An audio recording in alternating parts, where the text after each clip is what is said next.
मित्रांनो, कल्याण पश्चिमेकडील वालधुनी येथील बुद्धभूमी फाउंडेशन परिसर आणि धार्मिक वास्तूंच्या तोडफोडीवरून सध्या मोठा वाद निर्माण झालेला आहे. 30 मे 2026 रोजी कल्याण डोंबिवली महानगरपालिका आणि पोलीस प्रशासनाने या ठिकाणी मोठी कारवाई केली, ज्याला बौद्ध भिक्षू आणि स्थानिक नागरिकांनी तीव्र विरोध केलेला आहे. मी यामध्ये काही खास मुद्द्यांकडे काही खास गोष्टींकडे लक्ष वेधू इच्छितो, त्यामुळे पूर्ण व्हिडिओ पहा. मित्रांनो, काल मला सर्वात पहिल्यांदा अगोदर 2-3 कॉमेंट आल्या की तुम्ही या विषयावर व्हिडिओ बनवा, कारण याच्या अगोदर मी अनेकदा तथागत गौतम बुद्ध, विश्वरत्न डॉक्टर बाबासाहेब आंबेडकर यांच्यावर व्हिडिओ बनवलेले आहेत. आणि असं असताना मग या विषयावर व्हिडिओ का बनवले नाहीत? तर मित्रांनो, त्यानंतर मी सगळं प्रकरण जाणून घेतलं आणि जे वादाचं मुख्य कारण काय आहे बघा. 4 पदरी उड्डाणपुलाचं काम कल्याण पश्चिम येथील प्रेम ऑटो ते विठ्ठलवाडी दरम्यानमध्ये प्रस्तावित असलेल्या या उड्डाणपुलामध्ये येणारे अडथळे हटवण्यासाठी ही कारवाई करण्यात आली असं सांगण्यात येत आहे. आणि प्रशासनाच्या मते हा पूल तयार करण्यासाठी ही जागा अत्यंत गरजेची होती. परंतु बुद्धभूमी फाउंडेशन आणि बौद्ध भिक्षूंचे आरोप जे आहेत की पूर्वसूचनेशिवाय कार्यवाही करण्यात आली. प्रशासनाने कोणतीही अधिकृत नोटीस किंवा कायदेशीर ऑर्डर न दाखवता थेट बुलडोजर चालवल्याचा आरोप फाउंडेशनने केलेला आहे. त्याचबरोबर कारवाई दरम्यान 3 बुद्ध मूर्ती, 3 बौद्ध स्तूप, भीमा कोरेगाव विजय स्तंभाची प्रतिकृती, भिक्षू निवास आणि धर्मशाळा तोडण्याचा आरोप करण्यात आलेला आहे.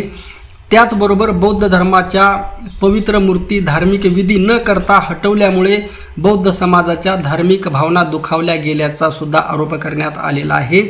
आणि सगळ्यात महत्त्वाचं म्हणजे आंदोलनादरम्यान बौद्ध भिक्षूंना रोखण्यात आलं आणि काहींना ढकलून देण्यात आलं, असाही आरोप भंते यांनी केलेला आहे. आता मित्रांनो, येथे प्रशासनाचा वेगळा दावा आहे आणि बौद्ध भूमी फाउंडेशनचा वेगळा दावा आहे. परंतु सोशल मीडियावरती जे व्हिडिओ फुटेज व्हायरल झालेले आहेत, आजचं सध्याचं सोशल मीडियाचं युग आहे आणि हे सगळे देशभर हे फुटेज व्हायरल झालेले आहेत. आणि कशा पद्धतीने यामध्ये प्रशासनाची चूक आहे हे प्रथमदर्शनी अगदी सहज लक्षामध्ये येत आहे. ठीक आहे, जर ती जागा महानगरपालिकेची होती आणि तिथं जर बौद्ध विहार स्थापन झाला असेल तर महानगरपालिकेने त्यांना अधिकृत तितकीच दुसरीकडे जागा देणं अपेक्षित होतं. त्यासंबंधी सगळी चर्चा करून दुसरीकडे नुसती जागा देऊन उपयोग नाही, तर त्यासाठीचा खर्च सुद्धा करणं महानगरपालिकेने अपेक्षित होतं. परंतु तसं झाल्याचं वरकरणी दिसत नाही आणि येथे चर्चा चालू होते, म्हणजे चर्चा पूर्ण झालेली नसताना सुद्धा बळाचा वापर करण्यात आलेला आहे असं प्रथमदर्शनी दिसत आहे. आता बघा, सगळ्यात महत्त्वाचा मुद्दा मला जो येथे लक्ष वेधून घ्यायचा आहे की सध्या तुम्ही बघत आहात मध्य प्रदेशमध्ये काही भागामध्ये तो प्रदीप मिश्रा असेल किंवा स्वामी स्वरूपानंद असेल, या दोघांनी कशा पद्धतीने अगदी खालच्या पातळीवर जाऊन बाबासाहेब आंबेडकर यांच्यावर टीका करण्यात आली. आणि तो स्वामी स्वरूपानंद आहे, याच्यावर तर ॲट्रॉसिटी दाखल असताना सुद्धा त्याला अटक होत नाही.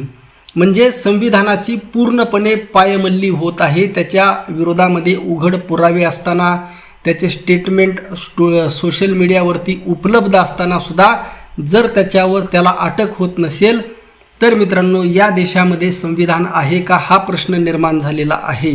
परंतु विश्वरत्न डॉक्टर बाबासाहेब आंबेडकरांची जन्मभूमी म्हणून ज्या महाराष्ट्राला पाहिलं जातं किंवा कर्मभूमी म्हणून ज्या महाराष्ट्राला पाहिलं जातं, तो महाराष्ट्र म्हणजे एक प्रकारे काय असतं की एक केंद्रभूमी, बाबासाहेब आंबेडकरांच्या कार्याची केंद्रभूमी म्हणजे महाराष्ट्र आहे. आणि महाराष्ट्रामध्ये सगळ्यात जास्त ताकद बाबासाहेब आंबेडकरांची मानली जाते. आणि अशा महाराष्ट्रामधून जर असे व्हिडिओ फुटेज देशभर जर व्हायरल होत असतील, काय असतं, मध्य प्रदेश असेल, उत्तर प्रदेश असेल, ओडिसा असेल, वेगवेगळी राज्य आहेत, आंध्र असेल, कर्नाटक असेल, वेगवेगळ्या राज्यामध्ये जे बाबासाहेब आंबेडकर यांना मानणारा जो मोठा वर्ग आहे, जो करोडो नाही अब्जावधीच्या संख्येने आहे, त्या वर्गाला काय असतं की एक महाराष्ट्राचा आधार आहे. बघा, त्या लोकांना, तेथील करोडो नाही अब्जावधी लोकांना महाराष्ट्राचा आधार आहे की आपल्याला सपोर्ट करणारी एक फार मोठी यंत्रणा, एक बॅकअप यंत्रणा महाराष्ट्रामध्ये आहे. आपल्यावर जर अन्याय अत्याचार झाला तर तो मोडून काढण्यासाठी आपल्याला महाराष्ट्रातील बाबासाहेब आंबेडकरांचे जे अनुयायी आहेत त्यांचं मोठं पाठबळ आपल्या पाठीमागं आहे आणि महाराष्ट्रामध्ये एक अशी ताकद आहे, सत्ता काँग्रेसची असो, शिवसेनेची असो, भारतीय जनता पार्टीची असो, परंतु एक दबाव गट म्हणून लोकशाहीमध्ये ज्या पद्धतीने राजकीय पक्षाला महत्त्व असतं, अगदी त्याच पद्धतीने दबाव गटाला सुद्धा लोकशाहीमध्ये अत्यंत महत्त्व असतं आणि असा एक दबाव गट स्थापन करण्यामध्ये बौद्ध बांधवांना यश आलेलं आहे. महाराष्ट्रामध्ये सत्ता कोणाचीही असो, बौद्ध बांधवांना विचारात घेतल्याशिवाय असे कोणताही पक्ष निर्णय घेऊ शकत नाही. आणि मग अशामध्ये जर अशा पद्धतीचे व्हिडिओ फुटेज जर देशभर जर व्हायरल होत असतील, ठीक आहे, जर एखादी जागा मंदिर असेल, मस्जिद असेल, बौद्ध विहार असेल, जर विकासाच्या कामामध्ये जर अडथळा येत असेल तर तो हटवला पाहिजे, याबद्दल दुमत नाही. परंतु जर त्यामध्ये सुद्धा 100% हटवावाच लागतोय का, अपरिहार्यता आहे का, हे सगळं तपासून जर हटवावा लागत असेल तर मग त्याच्या बदल्यामध्ये प्रशासनाची जिम्मेदारी आहे दुसरी जागा उपलब्ध करून देणं आणि नुसती जागा नाही तर तो खर्च सगळ्या उपलब्ध करून देणं आणि त्या समाजातील, मग धर्म हिंदू असेल, बौद्ध असेल, मुस्लिम असेल, त्या समाजातील जे प्रमुख व्यक्ती आहेत त्यांच्याशी चर्चा करून त्यावर तोडगा काढणं आवश्यक असतं. अशा पद्धतीचे जर तुम्ही व्हिडिओ फुटेज सोशल मीडियामध्ये जर व्हायरल होत असतील तर मग त्याचा एक चुकीचा मेसेज देशभर जातो आणि तिकडचे आता तुम्ही मध्य प्रदेशमध्ये तुम्ही हतबलता पाहत आहात बघा. म्हणजे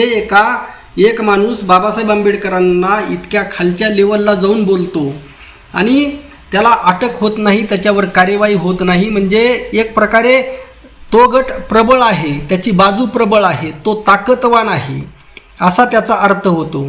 आणि मग अशा वेळी तिकडच्या लोकांना आशा आहे की महाराष्ट्रामध्ये ठीक आहे, काही जरी झालं, आज आमच्यावर अन्याय होत आहे, परंतु महाराष्ट्रातील हे लोक आपलं संरक्षण करतील किंवा आपल्या बाजूने आहेत किंवा महाराष्ट्र ही आपली ताकद आहे.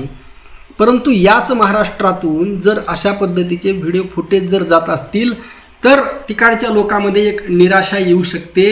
हे अत्यंत महत्त्वाचं आहे. आणि तिथं बघा, सुरुवातीला आता कल्याण त्या भागामध्ये अनेक मोठ्या प्रमाणामध्ये बौद्ध बांधव राहत आहे आणि अशा आंदोलनाच्या वेळी तिथं सगळ्यांनी उपस्थित राहणं गरजेचं होतं, परंतु ते सुद्धा दिसलं नाही. जे कार्यकर्ते लढत आहेत, जे नेते लढत आहेत त्यांचं तर वेलकम आहेच, परंतु एक दबाव गट म्हणून, चळवळ म्हणून जी वाताहत मराठा समाजाची झालेली आहे, जसं छत्रपती शिवाजी महाराजांची एवढी मोठ्या प्रमाणामध्ये बदनामी केली गेली, आजही सुरू आहे.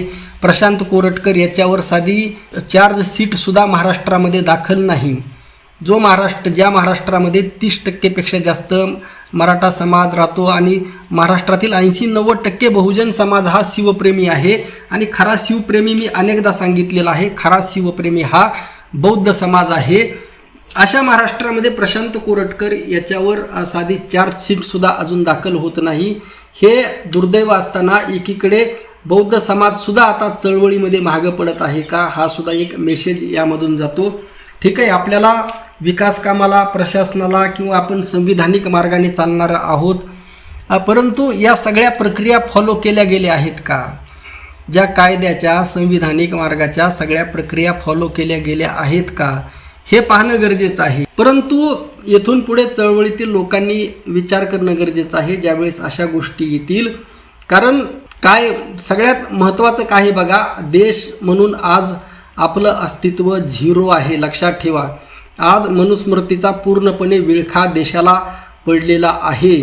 संविधानाचा पाहिजे तसा वापर देवेंद्र फडणवीस करताना दिसत आहे.